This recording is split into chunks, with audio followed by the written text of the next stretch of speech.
Alrighty, everyone, we're back here and we're on a roll. Here we are for the Red Modern Horizons 2 set review. Let's start with our recent 24 hours cards. We have Tavern Scoundrel, 2 mana. Whenever you win a coin flip, create 2 treasure tokens. That's pretty cool in this kind of weird coin flip archetype they're kind of building for this format. I do like the fact that it does have tap 1, sack another permanent, flip a coin. That's pretty cool. Especially since there are a lot of permanents in the format that like to be sacrificed. Colitis Scorch, 2 mana, converge. Colitis Scorch deals X damage to any target where X is the number of colors mana spent to cast the spell. Kind of cool. That deals to any target, and it has flashback. I think this card in some decks could just be better than if there are any red, white, or blue, red. I guess the only one that plays the flashback 2 mana burn spell is the Obosh Prowess, which is mono red. So never mind. We finally get to see the red pitch card, or cycle card, or evoke cycle card, whatever you want to call it. It is Fury, a 5 mana red creature with double strike. When it enters the battlefield, deals 4 damage divided as you choose among any number of target creatures and/or planeswalkers. And of course, it has exile a red card from your hand to evoke it. This is pretty cool. You can just evoke it to kill a planeswalker pretty much right away. I mean, the second you get the chance to, you can evoke it to kill its a fairy, or you can evoke it to kill most, Jace. Of course, Jace pluses gets above it, but Goblin, Trap Runner, 4 mana. When it enters, or when it attacks, flip 3 coins. For each flip you win, create a 1/1 Goblin creature token, tapped and attacking. That's pretty cool. I don't think it'll see much play, but it's pretty cool. Blazing Root Walla. This is really cool. This is a red version of the old vintage Basilisk Root Walla thing. It has fire breathing, or well, sort of fire breathing. Plus, you can give it +2/+0 until the end of turn. Activate only once each turn. And it has Madness for 0, which means if you discard it to the cost of an ability, you can cast this right away. We have the old border there. Then we got Faithless Salvage. Discard a card, then draw a card with Rebound. This card is pretty sweet. It is sort of like a mini Cathartic Reunion with Rebound, allowing you to do it again. I do like this card. I don't know how good it's going to be, though. I think that's going to take someone else a little bit better at deck building to bust this card than me. But yeah.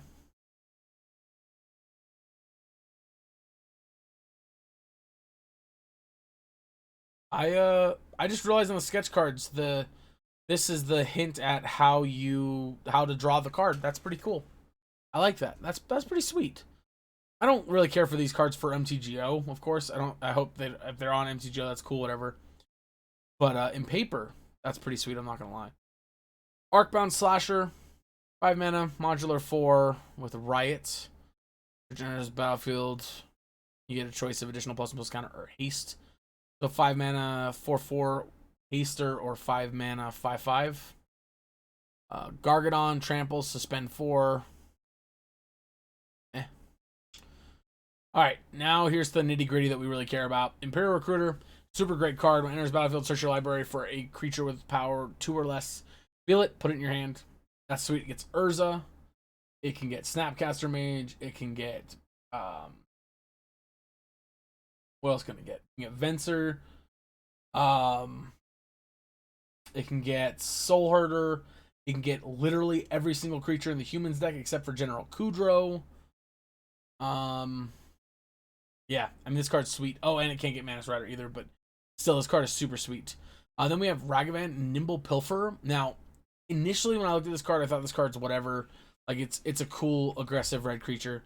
But the more I think about it, so when it deals combat damage to a player, you're creating a treasure token to start with. That's already pretty good.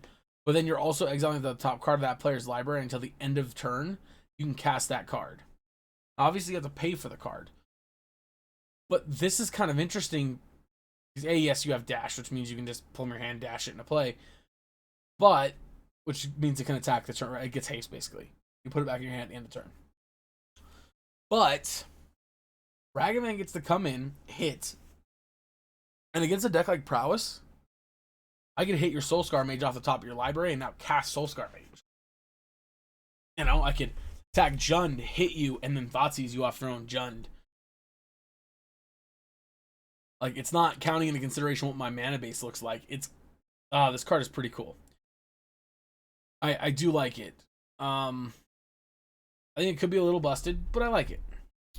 We have Braid Marauder, which is a really interesting card because it is a Delirium having Cascade. So if you have 4 or more card types in your graveyard, it has Cascade, which means all your 1s and 0s get cast off of this.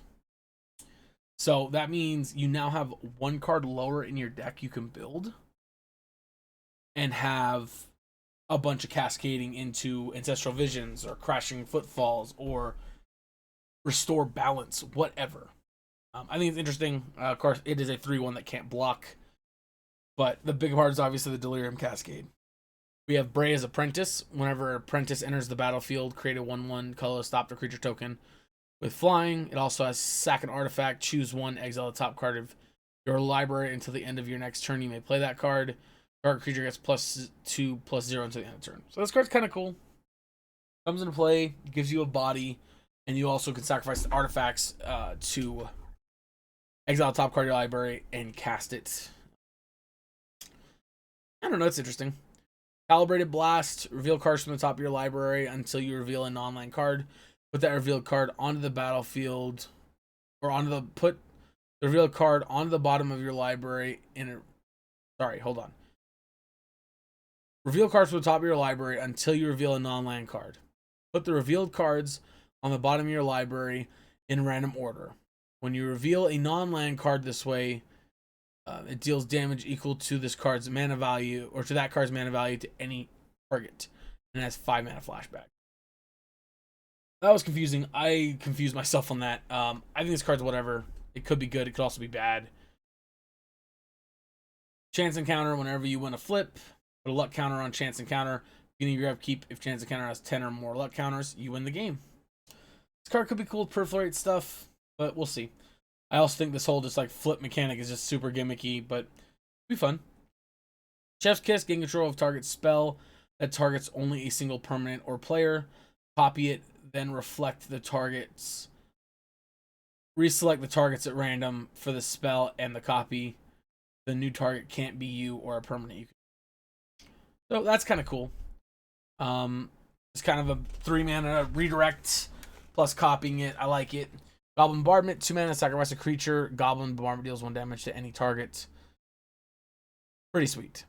Harmonic Prodigy, a prowess creature with an ability of a shaman or another wizard you control triggers. That ability triggers an additional time. This is pretty cool. Kind of wish it was a human shaman instead of a wizard, though. We already have plenty of wizards. Obsidian Chainmaw, or Charmaw rather. The spell costs 1 less to cast for each land your opponent controls that produces colorless mana. Flying, when enters battlefield, destroy target non-basic land controls. I like this card a lot. I think it's really cool. I think it definitely will find a place in some form of green-red Hansa, just because against Tron, it's an additional creature that can come down and start destroying lands, and is a 4/4 flyer, which is pretty good. Arcbound Whelp, 4 mana flyer, has fire breathing, modular 2. Blazing Root Walla, of course, we already talked about. Captain Ripley Vance, whenever you cast your 3rd spell of a turn, put a +1 counter on Captain Ripley Vance. Then it deals damage equal to its power to any target. I think it's alright. I don't think that's too great, but I think it's okay. Dragon's Rage Channeler, this card I think has really got some potential to be good. Whenever you cast a non-creature spell, Surveil 1. That already is pretty great. But Surveil with Delirium is pretty great. If he has Delirium, it gets +2/+2 and flying, and attacks each combat if able. Kind of like it's going into a dragon form type-esque card. Pretty sweet. Fast Furious, discard a card, then draw 2 cards. That's pretty cool for fast. And Furious deals 3 damage to each creature without flying, which is kind of meh, but not bad. It's kind of a cool card. What we got? Flamelet Rift reprint. Wow, I didn't see that. That's crazy. Wow, that's crazy. That's interesting for Burn. All right, we have Flame Blitz as well. At the beginning of your end step, Flamelet deals 5 damage each Planeswalker. This card could be good against Planeswalkers in general. I don't know if it'll see play. The decks that I think would want it don't have too much of a problem with Planeswalkers, like Prowess, Burn. I guess I could see some kind of Jeskai control maybe wanting to play it, but I doubt it since they play Planeswalkers. I don't know where this could go. Maybe a Mardu deck that doesn't want Planeswalkers. I don't know. I think this is a cool card, though. Flamelet, of course, deals 4 damage to each player. Pretty good. Flame Tongue Yearling. This, of course, is an homage to Flame Tongue Kavu. 2 red, multi-kicker 2. When it enters the battlefield with it enters the battlefield with a +1/+1 counter on it for each time it was kicked. When it enters the battlefield, deals damage equal to its power to target creature. So that means you pay 4 for it, it's going to deal 3 damage to a creature. You pay 6 for it, it's going to deal 4. You pay 2, it's going to deal 2. Pretty cool. I like it. I honestly think you could just reprint it Flame Tongue Kavu and it'd be fine. Gorilla Shaman, I'm really excited about this card. I know it's probably not good, but I love it. Destroy target non-creature artifact with mana value X. Of course, its cost is 2x1. I like it a lot. I really do. Mog Salvage. If an opponent controls an island and you control a mountain, you may cast the spell without paying its mana cost. Destroy target artifact. Pretty cool. I mean, good against the Urza decks. I think this card could go into Goblins and stuff like that for against Urza. We have Slagstrider, affinity for artifacts. Sacrifice an artifact. Slagstrider deals 1 damage to any targets. Spreading Insurrection. 5 mana, gain control of target creature. You don't control until the end of the turn. Untap it. Tap that creature against haste. Ooh, that's Storm. I didn't realize that. Kind of missed that while I was reading it the first time. That's pretty cool. I do like that. I get why it's called Spreading Insurrection now, because the more cards you cast, the more creatures you turn against your opponent. That's pretty nice. Strike it rich. Create a treasure token. Flashback. I mean, kind of some ramp. Battle plan. Beginning of combat of your turn, target creature you control gets +2/+0 until the end of turn. Basic land cycling.